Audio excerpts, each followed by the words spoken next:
Hey, everybody, I am Holly Elissa and I am with, Hey, Crystal Sanford Brown.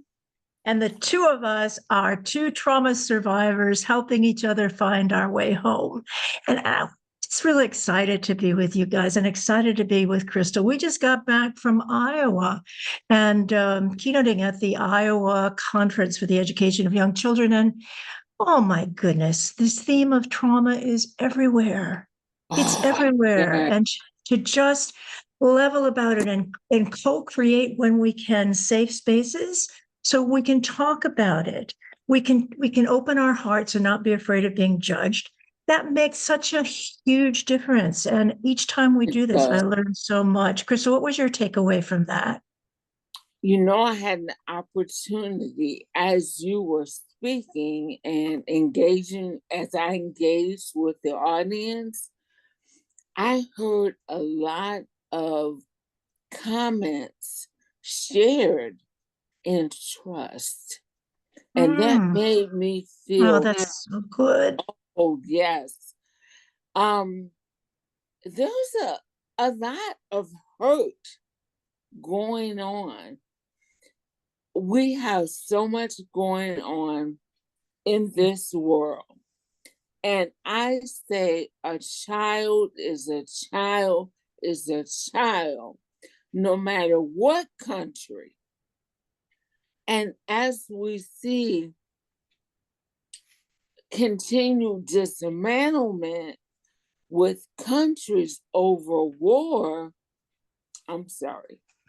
No, you're good. Just tell the truth, It sweetie. We're with just you. hurts.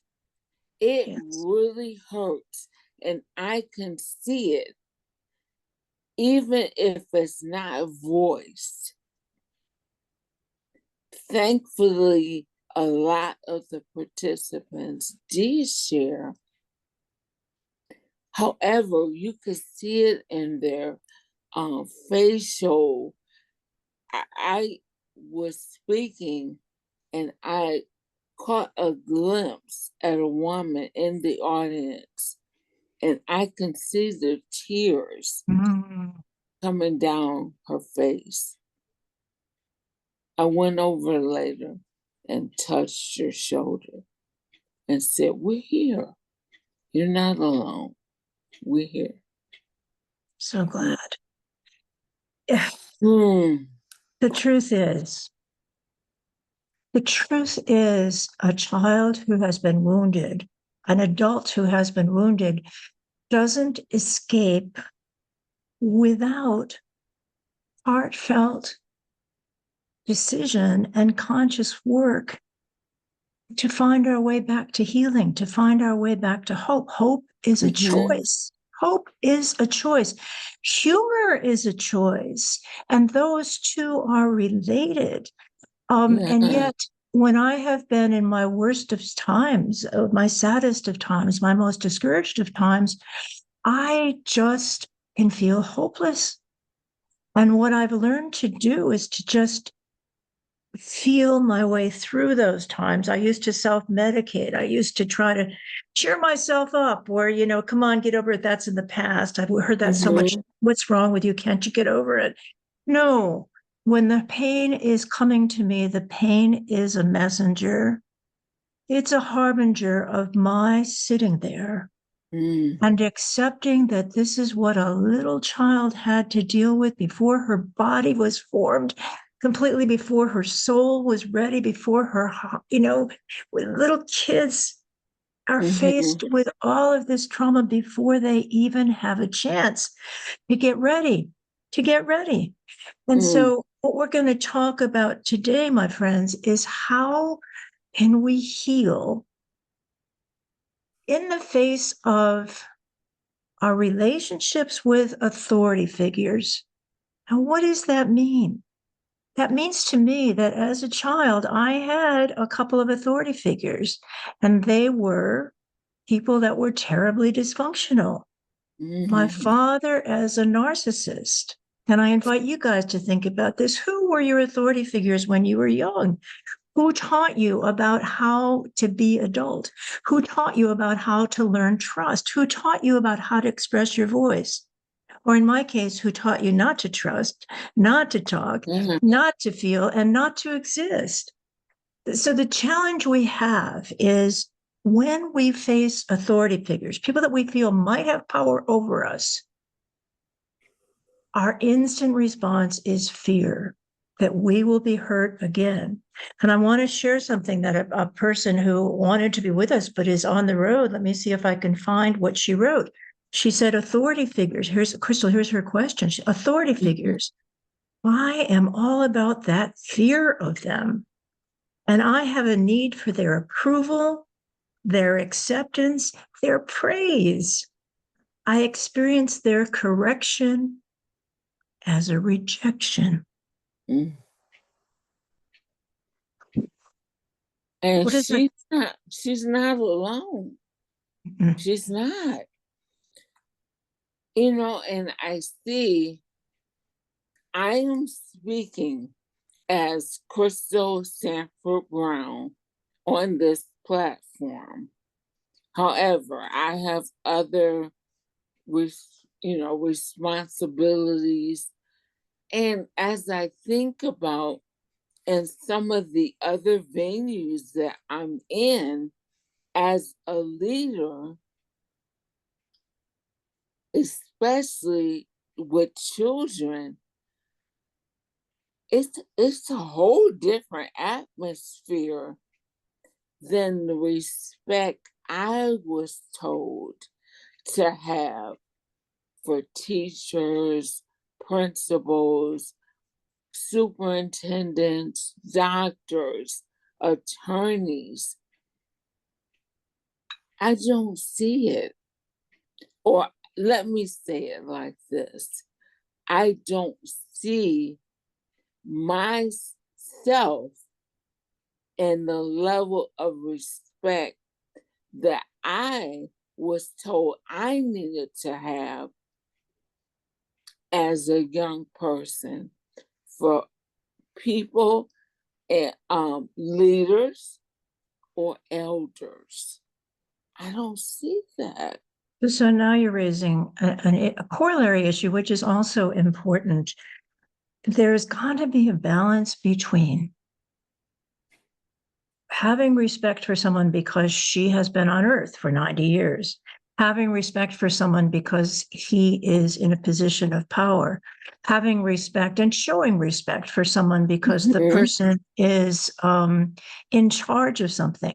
That makes sense in a way to have that respect. And I can tell you from a family that was rigid about respect, rigid. I mean, the back of my father's hand would slam me across the room and I would hit the wall if I did not show the proper respect. And when my own children, who I raised to be questioning, who I raised to have their own voices, who I raised to say, yeah, I don't agree, Mom. Let's talk about it. There were times when I could feel the bile rising up in me. Ooh, this is not right. You know what I'm talking about? That anger, like, what is this child doing being disrespectful? And yet at the same time, I chose to talk myself through, look, sweetie, this is what you want. You want this child to have a voice. And how can we make it at both ends? So that there's a respect for the person who's been around for a while. But here's the other side of it. What if the person who's been around for a while or in a position of authority is abusing the authority? And there we go. There we go. And that's why I want to read this also. This is pretty powerful. These are the traits of trauma survivors, the first trait and the second trait that were listed by a man named Tony A., who wrote a laundry list book about the traits that we have when we've been exposed to trauma. And he's talking about the fact that most of us who are trauma survivors were not raised by people who were worthy of trust, worthy of respect, and yet we were taught, thou shalt respect me. So trait one, we became isolated and afraid of people and authority figures. We became afraid of authority figures. They controlled us, controlled me through fear. Trait two, talk about people pleasing. We Mhm. became approval seekers and lost our identity in the process. So there it is, Yeah. Crystal. I think you're saying, yes, there's merit in respecting someone who's Yeah. 100 years old. There's merit in giving up my There seat is, on the yeah, bus. I agree. I agree with you. There is merit, but we do need to acknowledge and not keep secret those who violate their positions. I I know we speak authentically on this platform, and we keep ourselves by apolitical, but I'm shocked at the way some individuals are behaving towards leadership. And just so individuals will know, I am paying attention. However, individuals are contacting me for the link. So I am paying attention. If you see my eyes go away. Thank you, Crystal, for doing that. Crystal's also Mhm. going to post something that matters to us deeply, which is Yeah. this. When we talk about trauma, we always want to say, we want us and we want you to feel safe. And we have a number for you to call if at any point you decide, oh, this is really getting to me. I'm just feeling like lousy. You have every right Yeah. to call this number. It's a peer-to-peer number. It's not an authority figure situation. It's someplace where you can call and say, I feel really yuck. I just was reminded, nobody made me do this, but I just had this remembrance of what it was like when my grandfather, whom I was taught to look up to, abused me. And I Hmm. just am getting really angry when I'm hearing somebody say we have to respect authority. That's what I was taught. And as a result of respecting authority, I ended up harmed. And so, no, I can't do that. So I think this is great. And Crystal, I think you're also saying, what are the authority figures we all see? By Right. the way, here's the Crystal. Want to tell us about this number where people can call? Sure. I have shared with you infographic, and on this infographic, as I previously stated, we are two trauma survivors. We may say something that triggers you, or I may say something that makes you feel a little uneasy. We understand. We are not offended if you have to go off screen or if you have to take a break. But here is a warm line number that's available 24/7 in the US. I should say most places in the US. And as advocates, we're working to get it in all states. However, this 1-800-643-7462 number is available for you.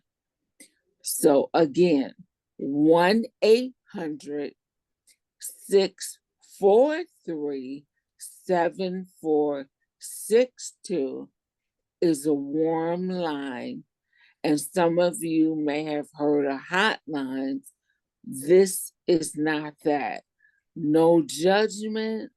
There's individuals who have a large amount of experience dealing with trauma survivors who are available to be there for you. And they're also usually fellow travelers, trauma survivors ourselves. It's a peer line of people that have experienced this. So our bottom line is, my friends, we want to, with you, co-create a clearing here where you feel safe. And here's one of the things that will help. You've got this number. Please use it. And there are other things too. I want to jump back to this tough issue of respecting authority that is not worthy of respect.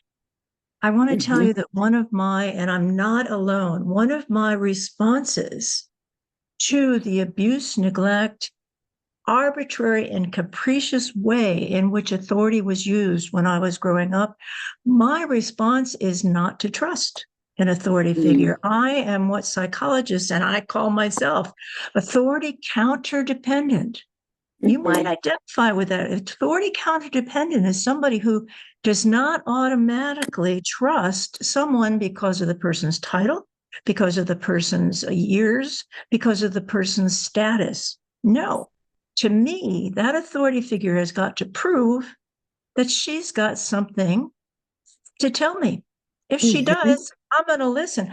I will get on the bus or in an Uber and learn from the Uber driver or the bus driver if I feel like this person is being authentic and telling me her truth. I'm going to listen up. That person becomes an authority figure, not above me, not beneath me, but equally worthy of listening. What I don't trust, and I want to invite our listeners, is this true for you too? When someone comes in as the authority, what expectation do you bring to that person? And as the traits indicate, we sometimes feel like, wait a minute, this person's got power over, and people with power over can abuse, neglect, harm, destroy, annihilate. So what's my choice? My choice is to people please. People pleasing comes from a place of my false self. If I don't feel I can be my true self and have a true conversation with this person, then I've got to cover up my true self. I've got to protect it. And when I protect my true self, I have done this. I can start people pleasing, like, oh, it's so good to see you. Oh my gosh. You know, the last time you said this, it was so powerful. What am I doing? I'm not, yes, there's truth in this. I'm acknowledging this. You said something that was of value, but maybe I am making that up just to please you so you won't hurt me. And I see this happening all the time. Yeah, Crystal, go. Building a mountain of poop. Thank you.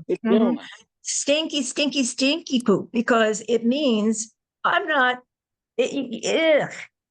no. It's just a matter of enduring rather than living in the moment. And the point for me about being a trauma survivor is, honey, I want to live in this moment. And what does it take to live in this moment? I got to be real. I've got to be able to speak my true voice. And if someone who's an authority figure is intimidating, then I can't speak. Now, here's what I've observed. With us trauma survivors, I'll speak of my experience.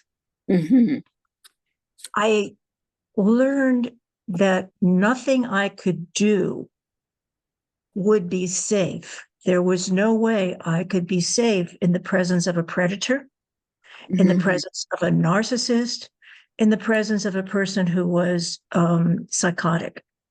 So I could never bring myself to those relationships. So I developed this whole image management personality, which Carl Jung calls the false self. And that is no way to live a life. Yeah. Here's something that's helpful, though. I had an instinct inside of myself, and I believe we all have this soulful instinct, Crystal. I want to ask you about it. The soulful instinct is I could tell when someone was trustworthy. I could tell in my heart, in my body, in my soul, when somebody like a teacher was not going to smack me across the room. It might have taken me a little while to believe I could trust this person, but when I had my elementary school teacher, Michael Ganta, and he looked me in the eye and he had respect for me and he let me know.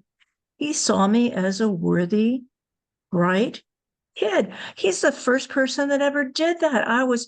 What I did, and here's the other side of authority figures, is I madly, madly fell in love with him. I wanted him to be my daddy because finally somebody could say, please be my daddy. Yeah. And there's that over response, but it's completely understandable. But what I want to say here is with authority figures, it's very hard as adults when a person presents herself as being superior or having superior status to not have an automatic reaction. And as Gretel said, which I really appreciated, she gets into feeling corrected just because the person says something. That's the expectation of being secondary that we can bring. So what have you noticed about this, Crystal?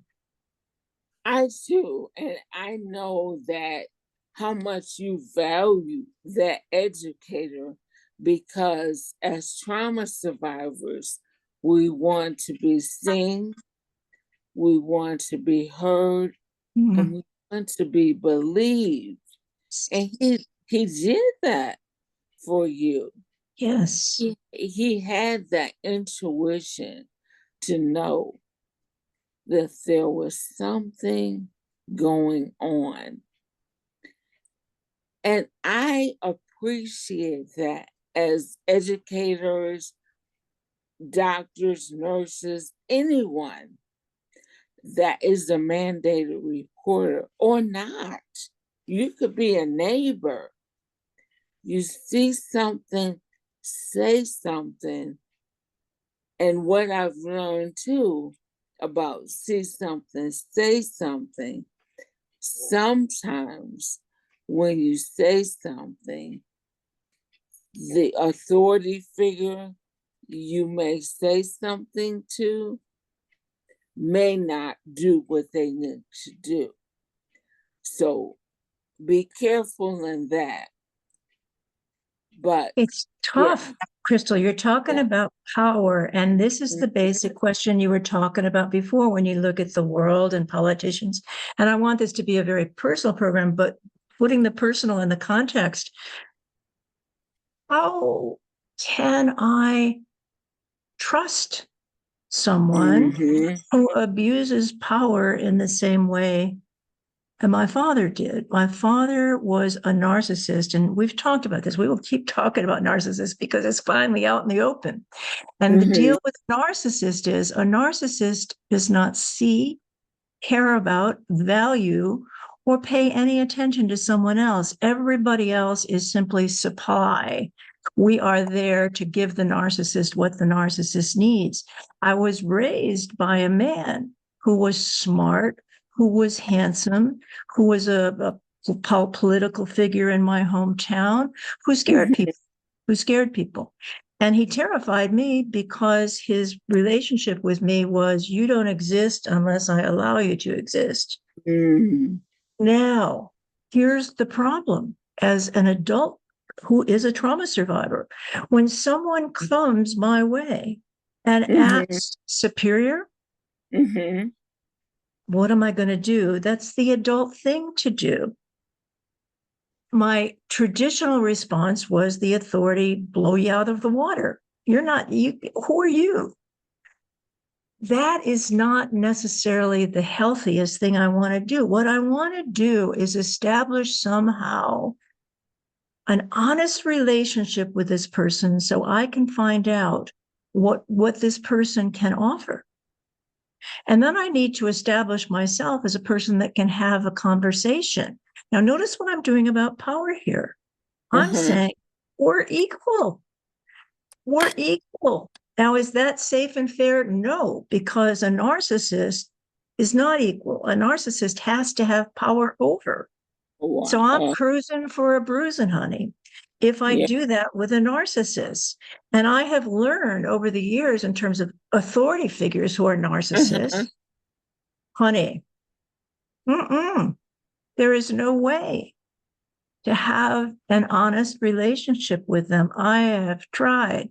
It doesn't work. A narcissist is a hierarchical relationship. Now, somebody who's an expert on a subject Oh, yeah, I will listen. I will. You know what? If you know a whole lot about the brain and trauma, I'm going to listen to you like Bessel van der Kolk. I Mm-hmm. listened and I pay attention and I've reread his book because he's got information I don't have. I see him as an authority figure, but not superior. I Okay. respect him and I feel like he needs to respect me. And when he and I were on the same panel, I immediately acted as if I were his equal. Yes, I respected that he had things to say. Yes, I had questions for him. But yes, I, as a trauma survivor, had the right to be listened to. And Mm-hmm. that's what happened in that instance.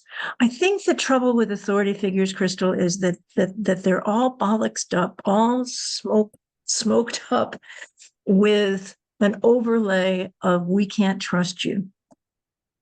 And when that happens, it's hard for us as trauma survivors to be just real. We have to take on a stance of self-protection. Do you do that? Do you protect yourself? Oh yes. Oh my goodness.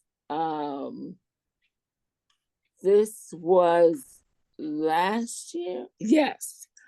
Mhm. Last year I had surgery on this hand I and remember.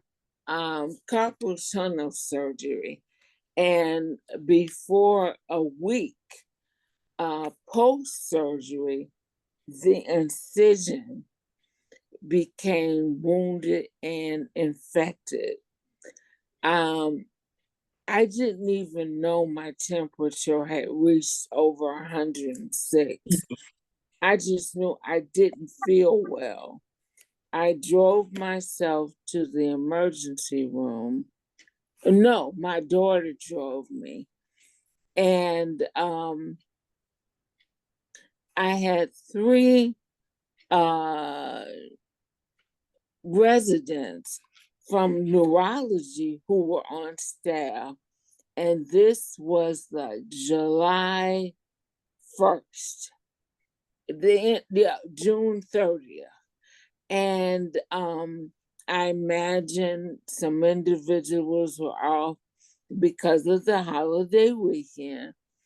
And these three, and I only say this because I think this played a role in it. These three white young ladies told me to go home, upload a picture on my medical chart, and they would observe it. I said, oh no, I'm not going home. And it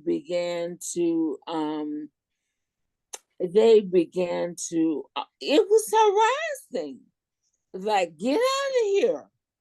You're taking up a bed.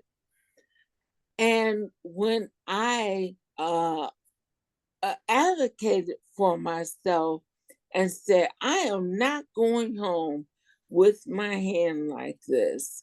And yeah, you may have gotten my temperature down, but I'm sick. Turned out I had onset sepsis. Oh, If that's so I had serious. gone home, That's a killer. That's a killer. right? Ah,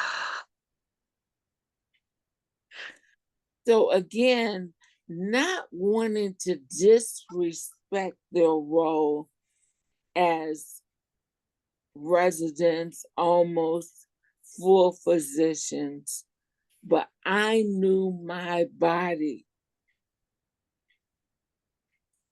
How did you handle that as an attorney? But I want to first say thank you for speaking up for yourself and thank you for believing your true voice. I believe Mhm. what heals and solves many problems for me as a trauma survivor is exactly what you did, which is to own my truth and state it in the moment.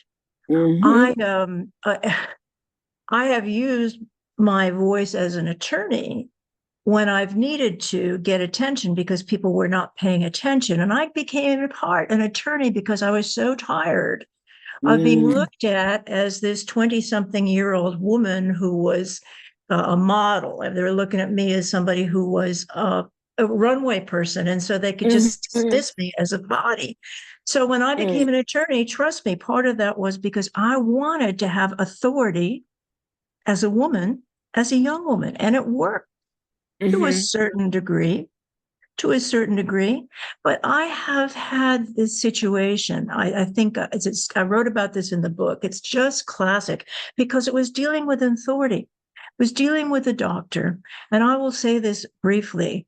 Doctors can scare the bejesus out of anybody because they have Woo. life and death. I mean, those 3 Mhm. interns could tell you, get out of here, and you could have gone back and died. Okay. Mhm. And you wisely listen to that inner voice. Be still and know what the truth is from the inside. That's where the divine lives in us. So for me, Mhm. sweetie, I was like called back, and I was often called back because I have and I don't mean to offend anybody. I'm just going to tell you the truth. I have fibrous breasts, which means that they often show up in mammograms as well. Something's going on here. So I'm used to this. But Yeah. I get called back and they do a second mammogram and they can't find anything. And they say, go ahead, see you next year.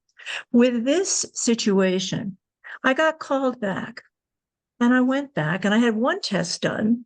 And then I had another test done and the hours were going by.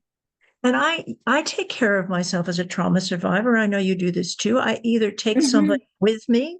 So if I Mhm. get into my traumatized state, which means 90 to 95% of my executive function loses its capacity, and I need someone to speak for me or to take notes for me, I usually take somebody with me. But I thought I've been here before. I'll be okay.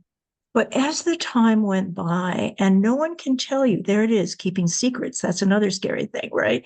So none of the assistants can say, you're okay. No, I kept being kept there, which suggested something was wrong. So I took care of myself and I took my iPhone and I started connecting with people. I said, my friends, I'm really scared. Did you love on me? And I meant it. Just, connect with me. Give me some love because I'm in the Mhm. hospital. I'm not getting information. People are looking at me and they can't say anything to me. And I'm scared. I'm scared. Now, number one, as a trauma survivor, don't talk, don't trust, don't feel. I'm talking, I'm feeling, and I'm trusting to say all those things. Good for me. So I'm feeling better right there, sweetie.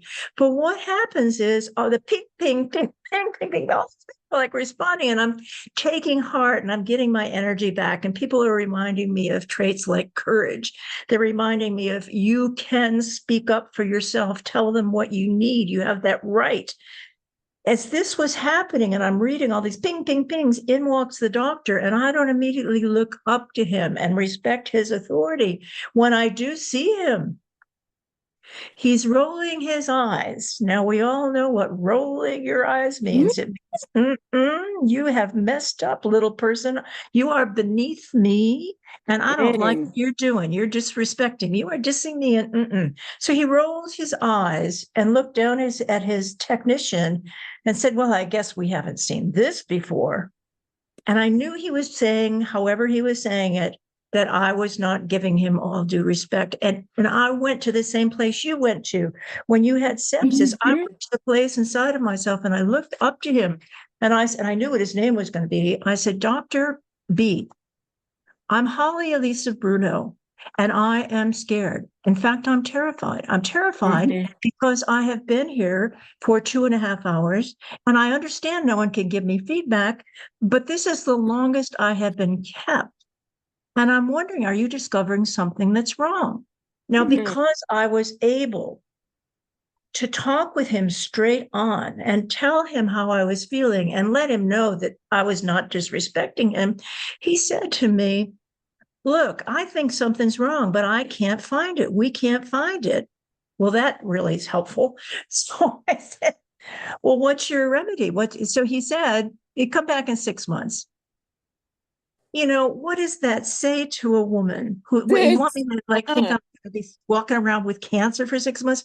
So I say to him, Dr. B, I would like to ask you, is there any other test you have not done that you would be willing to do that would give us the data today? Because honestly, now again, don't talk, don't trust, don't feel. I'm feeling, I'm talking, Mhm. and trusting Mhm. my own voice. I'm saying to him, look, I would prefer to go through a test today, no matter how difficult, than wait for 6 months when you're telling me you think I've got potentially cancer. I don't want to Mhm. sit around with that. I would rather face it today. So I could see his brain working. Trauma survivors were so good at watching all the nonverbal stuff. Oh, I could see his brain working behind his eyes. And he said to me, well, you don't want to do it. I said, wait, tell me what it is. They talk about something called a rolling MRI. And all I'll say to you is like it's a rolling pin.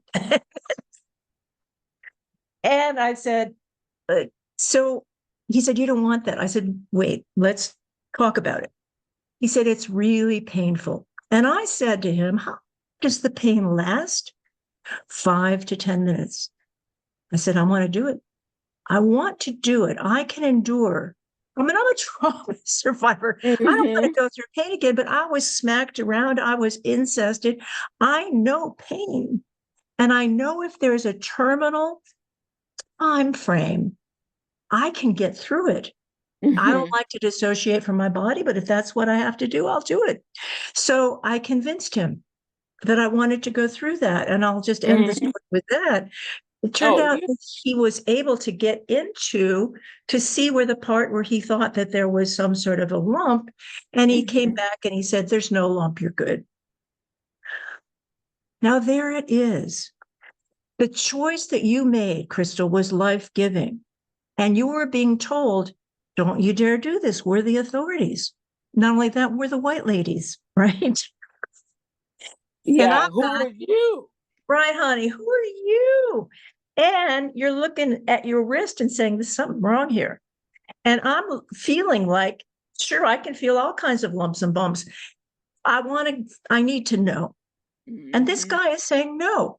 He's making assumptions. So I feel like in our stories, well, let me ask you, when you hear both of our stories, sweetie, what do you take away about how trauma survivors are taught to deal with authority figures and how we can resolve and become more healthy dealing with authority figures so that just like Gretel said, she said, look, they scare me, they Yeah, intimidate, and when they just give me feedback, I feel like they're criticizing me. I think it's so very important to have that. Like you said, you were able to get on your phone and call that support.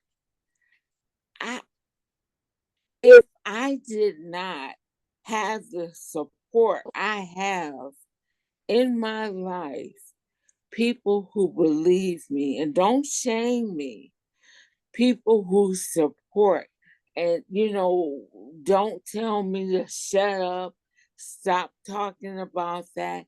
That happened in your past.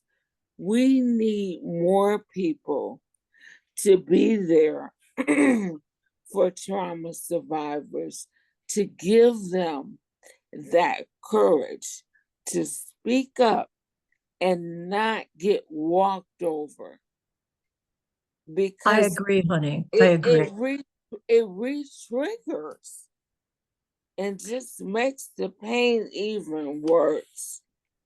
I was thinking about, I hear you, and I was thinking about our conversation, which we'll get back to, about glimmers. A trigger is something that Oh pulls yeah. us down, and a glimmer is something that gives us light to look up. And here's a glimmer of light. It kind of breaks my heart, which is the case with trauma survivors. Something that's beautiful is also extremely sad. So I now am so grateful. And people that are listening, when you go into an exam, does the doctor say to you, is there anyone at home who is causing you to feel unsafe? Yes. Honey, if that had happened to me as a child, I would have had Mm, 8,000 answers, but I also don't even think I could have felt I could have answered it because I would have been betraying my family. But I love that they're asking that question. I love it. It's hope and it's heartbreaking because the time when I was asked that question, when there was a teacher in seventh grade, and the teacher took me into the auditorium, and he said, you're really, he said some very nice things to me about how quick I was and how smart I was, how all that stuff. And notice it's even hard for me to say it out loud. But he said these really great things I'm not used to hearing. And he said to me, but something is really going on. It must be going on at home. Something is happening that you're so tight and tense and need such control. He nailed it. And in that moment, I went inside myself. And instead of going to the place inside of myself that I have now, that it would allow me to say, Dr. Bindman, I'm Holly Elissa Bruno. And no, with this man whose name was William Munsey. I remember this from like 50, 60 years ago. I said to him, oh, nothing's wrong. Because I was so afraid that authority figures in my family, when I went home, would punish me. In fact, I had a vice principal who I came to hate, and with good reason, because he was an addict. I didn't know that at the time. He was an alcoholic, but he would call me in to make example out of me. Other people doing the same thing, but this man would call me in, and I would explain to him, I was already becoming an advocate for myself. I would explain to him, well, look, this is the agreement we had. This is what we were doing. We were within the boundaries. And so I don't understand. Help me understand why you're calling me in, why you particularly called me out. And he said to me, whether you're right or wrong doesn't matter. I've already called your father. What? That meant he and my father were both abusers, predators. As soon as this man, who was an authority figure, called the authority figure, I knew the minute I got home, I was going to get pounded to a pulp. This is the same man, Crystal, that said to me when I was in seventh grade, he said to me when I had to get all A's. I couldn't survive, get punched around for that. So I had gotten a B. And I went up to the teacher and I said, why did I get a B here? I think you gave me an A. And she said, no, you didn't do the paper. That's why your whole A dropped to a B. I said, no, I remember what you remarked on the paper. If I can find the paper, I'd like to bring it in. She said, you come in and I'll have the vice principal here. I came in, I had the paper. I showed that I had an A on the paper. She had given me the B wrongly. And what did this man say? Same man. He said, this was dealing with authority figures that were totally arbitrary, capricious, narcissistic, cruel, and abusive, and in this case, sadistic. He said, you don't get it. You don't get it. I'm looking at him like, I get it. I got this grade. What's going on? What don't you get? And he says, I back my teachers no matter what. Ooh. And what he said to me in that moment, Crystal, told me about authority and justice and injustice. And something in me said, I will one day discover what justice is and how we can exercise it differently. You know what? You've got to have seen this too. And that this is the challenge. How do we become mature around an authority figure who's abusing authority without falling back into what Gretel very beautifully said for us? I feel like I'm being judged. I'm unsafe. I feel like I'm being criticized. I feel like this person is one-upping me. When we run into that, how can we maintain our dignity as trauma survivors and not get tripped back into feeling like the little girl that's going to be more and more trauma abused? Now, before I answer that, was that your door into the legal field? I believe it was one of the many doors where I said, where I knew in my soul that life was meant to be kinder and more loving. And every time I would brush up against something that was so cruel, and Mm-hmm. suggest, I would ask, what's going on here with justice? How can this person be just?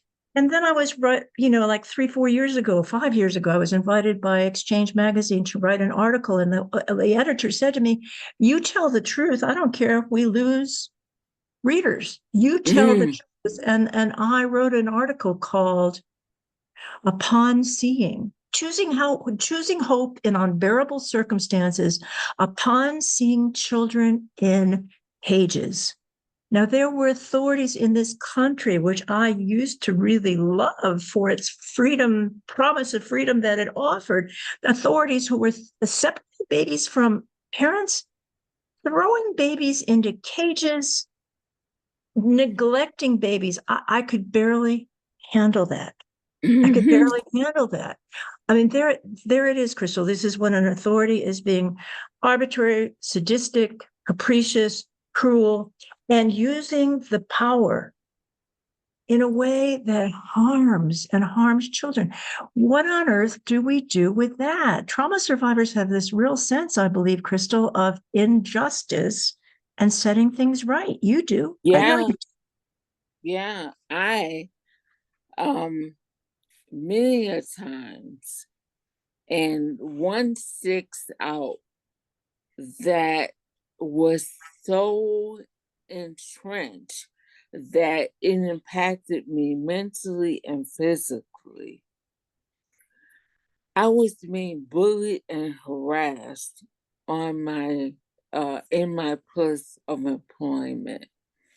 And the person was another African American woman. And I even had other African American individuals who worked there, but they weren't in the small group of diverse leaders. You two just need to figure it out. You two just need to get it together. Let it roll off your back like oil on a duck. And every single day, this woman, I was her target. There was sexual harassment, racial harassment, religious, education, everything. And I had someone who was really high up in HR, an attorney.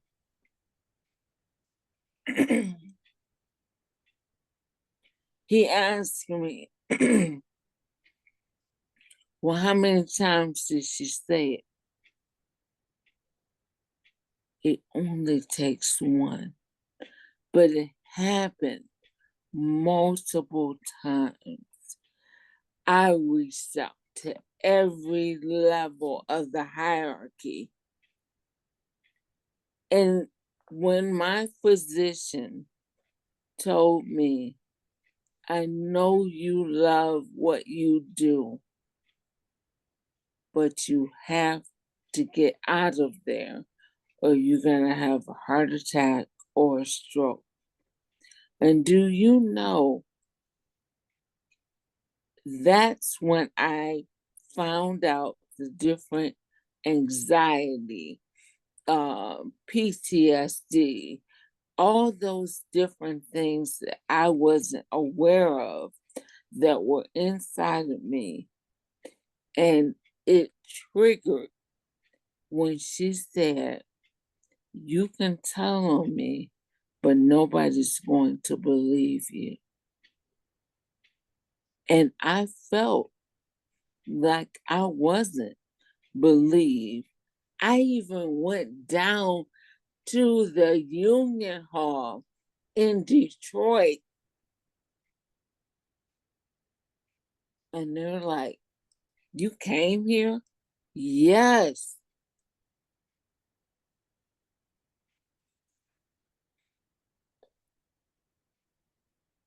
Last year, I received an apology from the chancellor who said, "We are so sorry that we didn't believe you."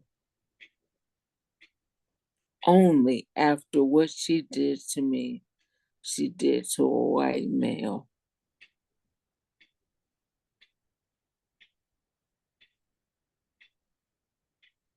Now, what you've just described, and I thank you for your courage and your honesty and your directness in saying was obviously so painful and wrenching, because as you were speaking, I'm thinking of you as a little elementary school kid who's got relatives that are supposed to be looking out for you. And they're saying they're doing all of these things that are totally inappropriate. And they're just reminding you, just, we don't talk about this. We don't talk about this. Yeah. And it's the same thing. You're being told, don't talk about this. Oh, oh, now here's the real question about for me is how can we bring our truest, most sacred selves out and be those people, the ones that we can love and respect when we're in the midst of injustice? Mm-hmm. Remember watching a silent film, which I recommend. It's hard to see, it's hard to find, but it's a silent film from the 1920s about Joan of Arc. No words. Mm. But there's this Italian actress playing Joan of Arc, and we all know Joan was different. Well, good for Mm-hmm. her. We all know she was working for her cause. Good for her. And they were threatening her. And then they came up, and here's what they did. They kind of sidled up beside, because this is another way of abusing power that an authority figure has.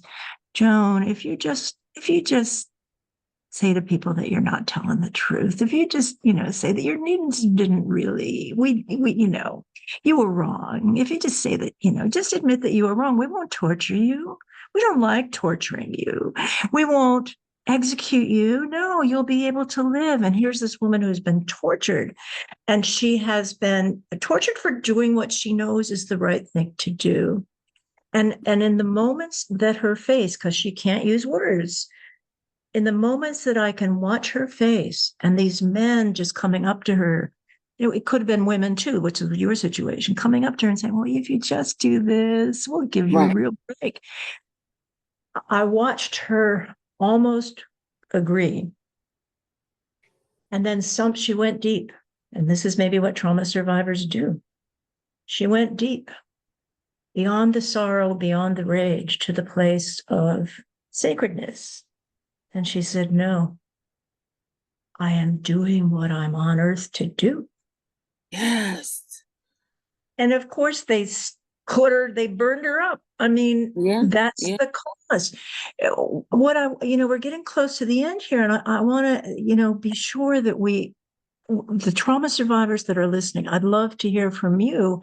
And Crystal, I'd love for the two of us to say, what are we learning about overcoming, facing, feeling, and then overcoming what it's like to be with authority figures who either are arbitrary, capricious, cruel, and abusive, or they remind us so much. Now, here's a distinction. Maybe they aren't, but they remind us of that situation. So we get re-triggered and go right back into, I'm not safe. I'm not safe. Mm-hmm. Now, to me, there's a distinction there. If somebody's being arbitrary and capricious, nah, you know, I've confronted that plenty of times. I've lost jobs because of that. I've lost friends because of that. I've lost status because of that. But what I end up getting is myself back. That is worth it, Yes. honey. That is effing worth it. And Yes. yet, what about the part of me that gets hooked by somebody who's not my father, not a narcissist, but reminds me of that? And here's what I've learned, and I want to ask you, because I'm projecting my past, my painful past on this moment. And here's what I wrote a book about this. It's called Giving, basically something about giving ourselves second chances. Here's what I got in the moment that I'm feeling stuck, like this person is being abusive and I've been here before and I've felt this before and I will not allow this to happen. In that moment, I speak with myself. I say a prayer. I do whatever I need to do to ask for help. I take a breath. I say, let's take a break here. Let's take a break and come back. And when we come back, let's come back with solutions. It can take me 5 minutes, 10 minutes, whatever it takes me. And I work inside myself to say, this person looks like the man who incested me, but he is not. Mm-hmm. This person looks like the woman who yelled at me so much my hearing is troubled because of her mental illness. But Mm-hmm. she's not. Sweetheart, you are 70, you are 60, whatever years old I am, reminding myself this is who I am in this moment. And what I call it is removing the overlay that's I had put on the situation and just coming face to face with the problem. Then we got a problem today that we can resolve. Okay. Psychologists have told me this is called convolution, when a situation is not just inflated by Mm-hmm. past awfulness, it gets so convoluted that it gets conflated, it gets conflated, it gets pressures from all over, and there's no way we can deal with it as is. So when I can have the presence of mind and the clarity of heart and soul to say, sweetheart, you have every right to feel as awful as you feel. What you experienced as a child was real and it was horrific. This is a different day. Your little girl is really hurting right now. She's suffering. Send her off. Figuratively, I see myself sending her off with someone that loves her. Go off and play with Marina. She loves you so much. Cried with Marina. I'm going to be here as the adult and I'm going to do what I have to do. And the times, Crystal, when I've been able to do this, I come back and say, here's what I'm hearing, and here's what I'm willing to do. And the other person seems so surprised that I'm off my high horse. I'm not giving up on what matters to me, but I'm saying we can work through this. We have worked through it. And that's, as a trauma survivor, something I feel very proud of. Is that making sense? And have you had that? Now, would you classify that as a glimmer or is that above a glimmer? I think it's above a glimmer. But the glimmer that came to me was, sweetheart, the glimmer came as I don't have to repeat the past. Yeah. My little girl can be angry, hopping mad inside of me. She can be remembering all the times when injustices and cruelties were done, and she's got that right. But the adult in me rises above that glimmer and says, I have a choice. You see, as Mm-hmm. children being abused, sweetie, we Mm-hmm. didn't have choices. Mm-hmm. When you were with those three interns and they said, go home and die, what they were go, get out of here. No. Something you went deep inside. You went beyond the outrage, which could have had you swearing and spouting and all this stuff. Ooh, Or, yeah, you had every right to do that, but that would have gotten you nowhere. yes. So And what so, happens? yeah, like yourself, I, because I have had opportunities where I learned to advocate for myself, I gain more strength in doing so. And with that, I put that fear behind me. Like you said, the little girl, go off and play because I know that little girl within that feels like she's being violated will come up and confuse me not to speak up and speak out. But I know I need to do that. I may lose, some respect. I may lose some friends, which I don't have a problem saying, go in peace. God bless you. But in the end, I know who I am and to whom I belong. I don't have to wait for someone else to to validate me. No. no longer. I respect authority, but I disrespect violation. I respect authority when authority is fair, just, and coming from love, not coming from cruelty.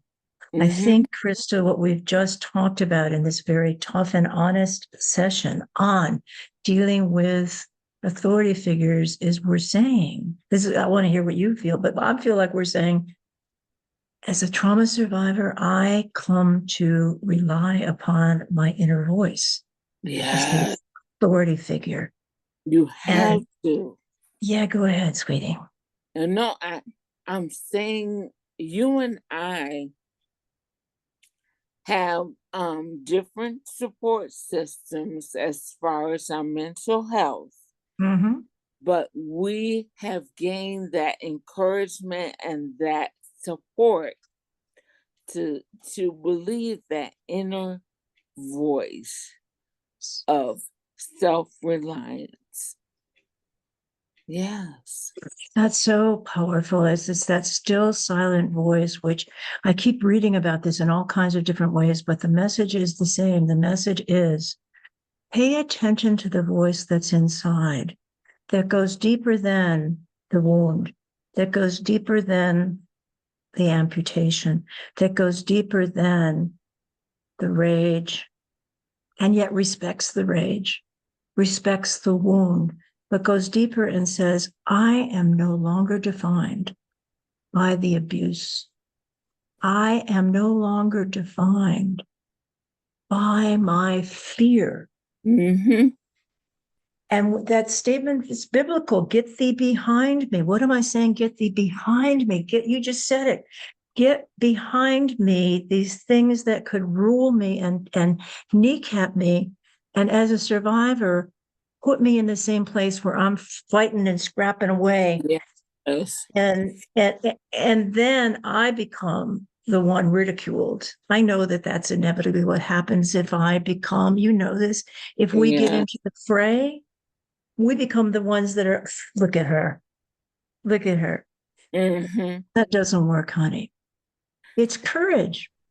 Yeah. Someone asked me, they sent me a DM and said, why did you put Lizzo on the reel to talk about this show and Mm-hmm. authority? And I'm not taking sides. However, she deserves a right to be heard. Mm-hmm. And as she's being spoken about, being criticized for coming out about her sexuality and being, ridiculed, give people an opportunity to share their side. I say it's three sides to every story: their side, your side, and the truth. So, as a leader in her field, as a leader with her dancers and musical group, I pray it gets worked out. Nobody deserves to be used or violated or ridiculed or shamed on either side. And yet, Crystal, I hear you, honey. I'm glad you raised this. Lizzo was one of my people too. And I know. I was like, I love her. And then I heard all this stuff. And I went into my attorney mentality and I said, gotta get a chance to get both points out here. Mm-hmm. And the other thing I went to was that deeper voice inside myself. And I said, you know what? Leonard Cohen, who wrote Hallelujah, Hallelujah. He said, the real purpose in our lives isn't to set goals and achieve them. The real message, purpose, mission in life is to present ourselves to the world imperfect. And I'm thinking, Lizzo doesn't have to be perfect. If she's done something that's untoward, she can make amends. She can apologize for that. But in the meantime, she has said so many things that I use.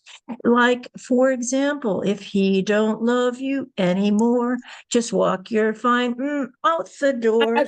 Sure. That's so true. If Good. somebody's rejecting you, just walk away, Renee. So a lot of other people, like, you and I, Crystal, talk a lot about is it wise to use Dr. Zeus when Dr. Zeus had 4 racist books at least and other stuff. And yet when he says things like the cat in the hat, which you dress up as the cat in the hat, he's Fully. imperfect and Yeah. he's got things to say. So it's not this, that's another thing. Sometimes trauma survivors can be driven, I'll speak of myself, driven toward perfection, driven toward bilateral. It's either perfect or it's nothing. Mm-hmm. And Lizzo, if you messed up, honey, apologize, amend. Apologize. And I commend her Mhm. as a full figure woman. You tell it, girl. Me too, honey. I'm I, getting up here with my full figure. I commend her when Yes. she came out in 2015 with a song that gave a voice to full figure women. Mm. And it made an impact. Some of the merchandisers, stores stopped saying plus size, full figure. They changed the terms. What did they change it to, sweetie? Some of them now have women, or they what was it? I know Target changed theirs, Good. and yeah, It's I have okay if to you look. don't get it right now. We'll figure it Yeah, out. yeah, But what a good but thing she made a change. yes, because she said there was no cookie cutter here. I mean, seriously, who looks like Barbie?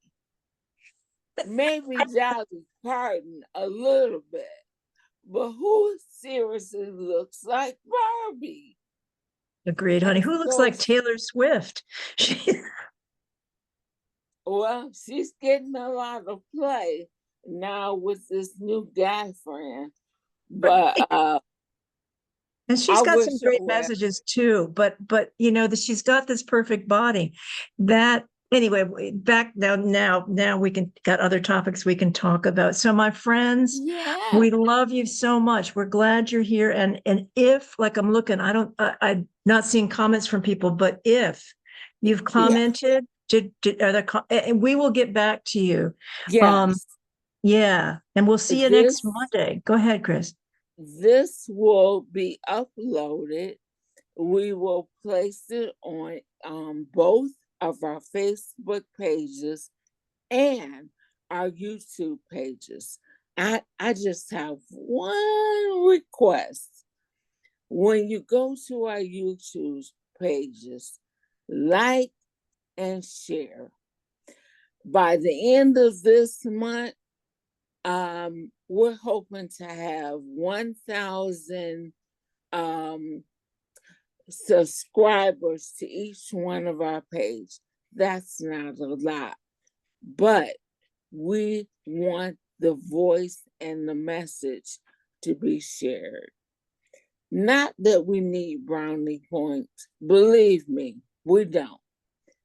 But we have a message for individuals who are hurting and who have not released. We want to help them.